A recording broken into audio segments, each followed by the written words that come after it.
Hello everyone and welcome to another video of Business Management Simplified. My name is Besim. Today's video presentation is about one of the most elegant concepts in business management, the concept of value. So what is the concept of value? Well, before we begin, perhaps we should first explain the meaning behind the term value. When we use the word value in this video, we mean it as in something being valuable, something that people hold dear, maybe something like money, something that is expensive and precious, could be jewelry, perhaps gold. Now, in one form or another, the concept of value is used in different areas of business management. In marketing, for example, word value is often associated with customer perceived value, a term that describes the overall benefits customers believe they receive from a given market offering. Just a short explanation here. Market offering includes all parts of the business offer that provide value to the customer above and beyond the product or service itself. And that might include how easy it was to reach your shop, the place where you sell, the level of customer service, terms of sale, warranty policies, and others. In other words, market offering consists of not just a particular product or service, but also of everything else associated with it. By and large, today's topic is based in somewhat similar interpretation of the term value. The value-based principle is also found in the field of engineering, where it means to add, enhance, or even remove some features of the products that might result in the overall market offering becoming more valuable in the eyes of the customers. In operations management, we find a similar value-guided analysis, but this time of the operations. Here the objective is the same: provide more value to customers, but this time by increasing the efficiency and effectiveness of the operations. In short, the concept of value helps businesses identify what is important to customers, helps them to become better in the production of goods or delivery of services, helps them to become more competitive in the form of lower prices, better quality, or faster delivery time. So value is an idea. It is well known in business management. Nonetheless, in practice, especially in the time of plenty, businesses often underappreciate the advantages of applying a value-driven approach to doing business. The beauty of this concept, the concept of value, is in how easy it is to put it in practice and get immediate results.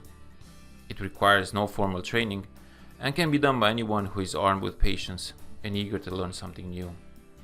Now, speaking strictly from an economic perspective, we can say that every purchase, every single transaction is in fact a trade-off in things that have value for each side. That everyone knows, right? Generally speaking, yes, but as we shall see, this mechanism of exchange can reveal some fascinating insight. It is always the case that during the act of purchase, the customer gives away a specific value which can be described as a combination of money, time, and effort, and in return gets something back, something that makes that trade-off worthwhile. The value that any business provides to its customers is a function of a considerable number of variables, like the type of the product or the service, level of quality, terms of sale, after-sale support, working hours, and many other elements. It can be assumed that since customers are the one who initiate the exchange process, the value that customers give away is by default less than what customers receive. Otherwise, why bother, right? Of course, the whole idea of the notion value is subjective, but it is precisely this subjectivity that presents a massive opportunity for businesses. One can increase the value customers believe they receive in return for what they are giving away by adjusting the critical elements of the market offering. Let me repeat that. Businesses can increase the value they deliver to customers by identifying and building up or improving particular elements of the market offer that are seen as the most important for customers. Let me show you how that works. Many people have the same dilemma as the man in the picture. Which one is better, BMW or Mercedes? We can actually rephrase the question and ask, which brand provides more value for this man's money, time, and effort? Depending on the answer, he might decide to go for BMW or maybe for Mercedes, both being excellent choices. However, the question remains whether there is a way to know if BMW or Mercedes provide more value for our typical customers. In general, one can say that the overall value of a BMW or Mercedes, or of any other vehicle manufacturer, market offering, that is, the car itself and all that comes with it, is a combination of different elements like vehicle attributes, design feature, engine and driving characteristics, quality dimensions, durability, reliability, ergonomics, and others, price and terms of sale, service contract and warranty policies, marketing activities and reputation of the dealer, level of customer service, working hours, and list can go on and on and on. If we start analyzing a specific class of vehicles, let's say BMW 7 Series with Mercedes S-Class, as well as local dealerships scored in respective categories, most certainly we will gain a better understanding as to which brand delivers more superior value to customers for that particular class of vehicles. Also, information generated by this method can serve as a steering tool for marketing efforts. If you come to know, after you conduct this analysis, that you are selling a more expensive vehicle, but one that has better features or better after-sales support, then it makes sense to work on a marketing strategy that emphasizes better value in the category of features or design and points to a hassle-free maintenance for a long time to come. Combinations are endless, of course. It might be even possible to deliver a market offering that comes with a perfect mixture of all elements. A market offering that will deliver maximum value possible to customers and at the same time make your business exceptionally competitive. Either way, since I work in the same industry, I do not think it will be appropriate to go into details of the market offering of these two brands. Instead, I will use an example from another industry, a grocery or convenience store. Let us pause for a moment and summarize what we have done in the BMW versus Mercedes case. If you remember, there we have identified some of the most critical elements of the market offering or of the value these two brands provide. Vehicle attributes, quality, price, and others. Nevertheless, to get a better hold of the overall value of a market offering, besides identifying the foremost categories of the value, we have also to define those values by dividing main categories into smaller and therefore easier to measure subcategories, analyze and compare our market position and that of our main competitors, write a summary of findings, explain the differences noticed during the analysis stage, prepare and execute a cost-effective plan that will assure maximum value for customers with the lowest possible cost for the business itself. Let us now go back to our example of the grocery store. Our chosen grocery store is located in the middle of a residential neighborhood. In terms of competition, it is facing two main competitors. Competitor A, another grocery store located nearby, and competitor B, a supermarket that is situated a few miles away, some 30 minutes drive from the community. Main elements or categories of a value of a typical market offering for a business like a grocery store could be as follows: number and type of goods on sale, level of quality of those goods, price and terms of sale, location, easiness of access and availability of the parking, customer service, working hours, reputation. Of course, the list can be different, and it is up to the owner of the business to select what are the most critical components of the market offering that he's presenting to the customers. As we said, the second step after identifying the most fundamental elements of the market offering is to define those elements. That is to try and quantify them as much as possible. For example, when it comes to the category of number and type of goods on sale, this category can be defined if we explore possible answers to the following questions. What is the overall number of items available for sale in all three business establishments? What is the number and range of hygiene products? What about dairy, vegetables, fruits, or ready meal products that customers can buy in each of these businesses? The number of subcategories depend on the type of the business and the level of analysis. Quality and country of origin is another crucial element of any market offering. The simplest and quickest way to know the level of quality of goods on sale by the two grocery stores and the supermarket would be to classify their products into three possible rankings: low quality, medium quality, and high quality. To determine the value of the market offering in the category of price, we need to find answers to questions like, what is the display price of the goods, or what is the price tag for each of the businesses? Do any of the shops sell on credit? If yes, under what terms and conditions? What kind of payment facilities are there? Of course, cash. What about credit cards, check, LPO clearance, or perhaps is there Apple Pay? Do any of the shops have any payment-related contracts? For example, do they accept food stamps? Then we come to the point that explains how grocery stores are still able to survive in large urban areas. The element of location is in fact the only clear advantage grocery stores have versus supermarkets. At the location, easiness of access, and availability of the parking, we look into questions like, do any of the businesses do deliveries? And if yes, up to when and up to what time?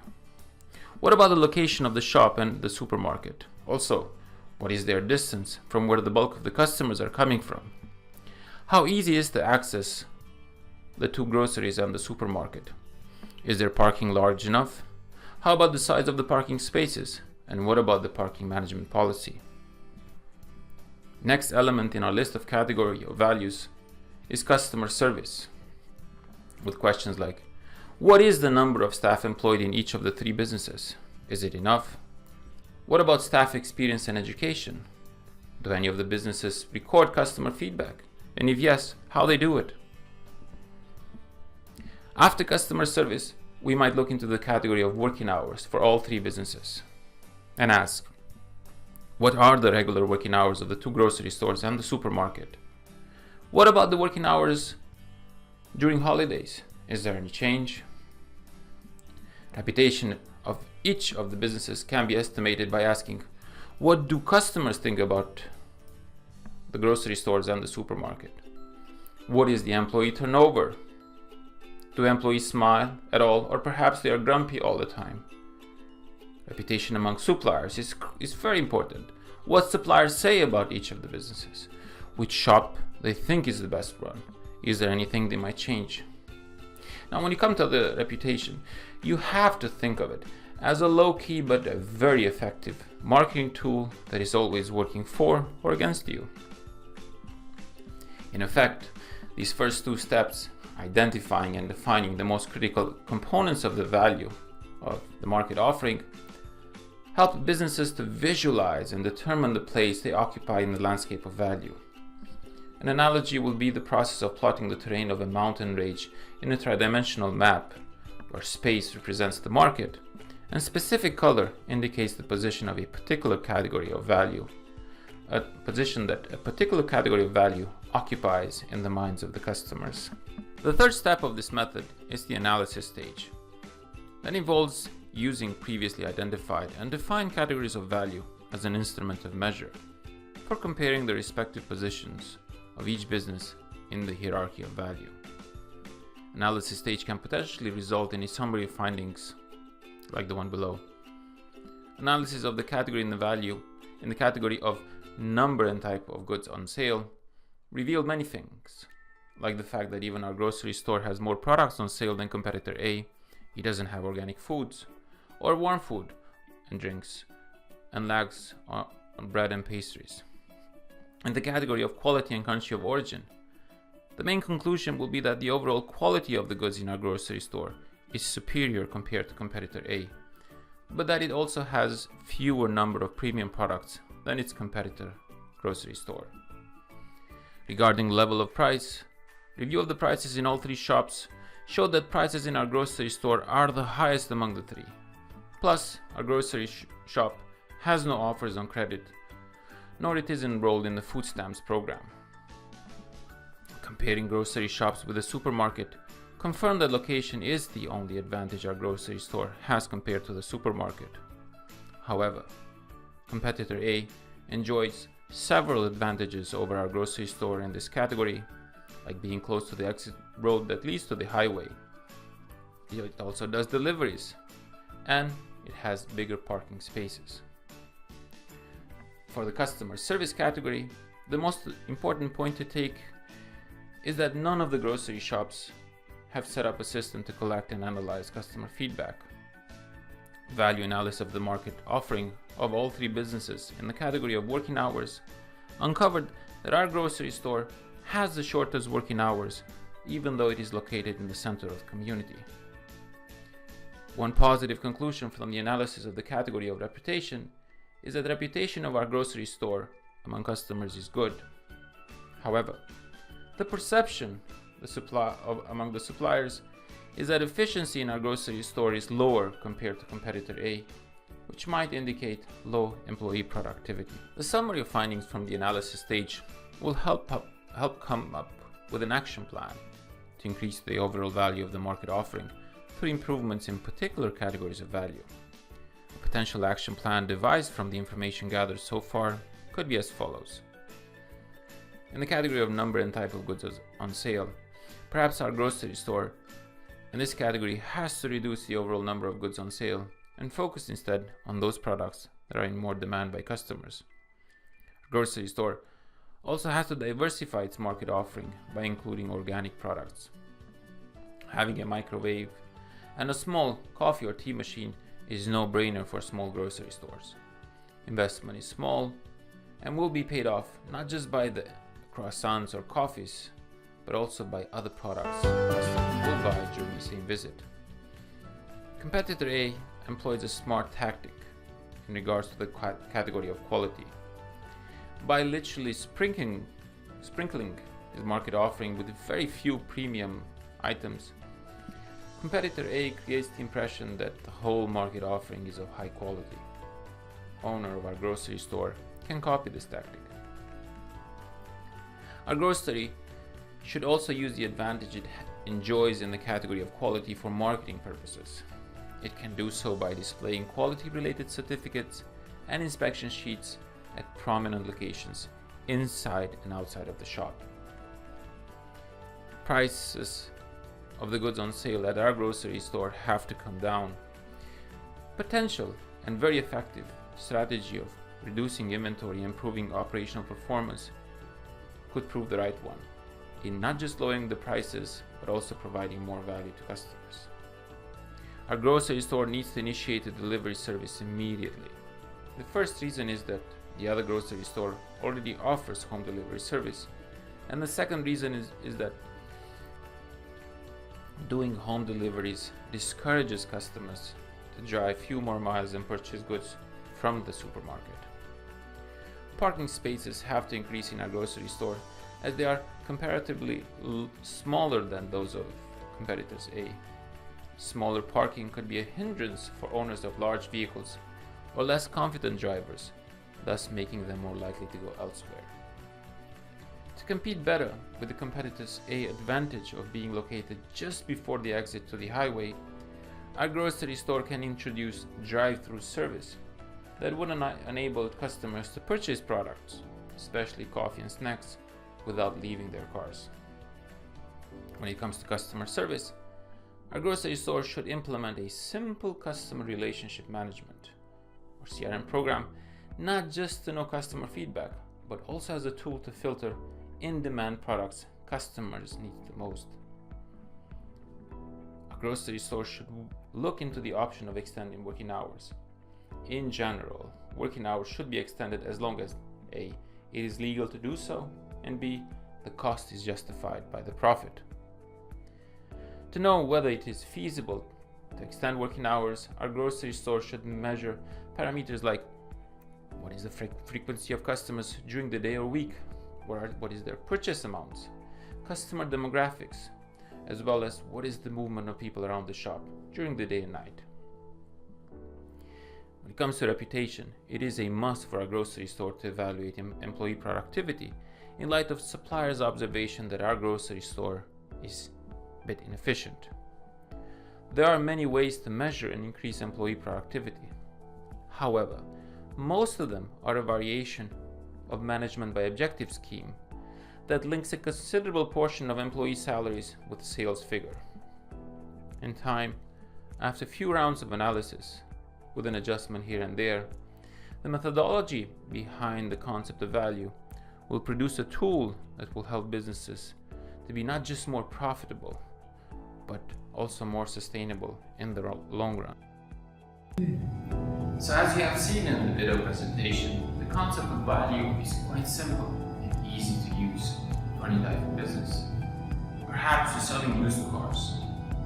If you take the concept of value, if you take this idea, this principle of value, down to every bit of your businesses, most certainly you'll be better positioned to come up with an attractive market offering for your customers.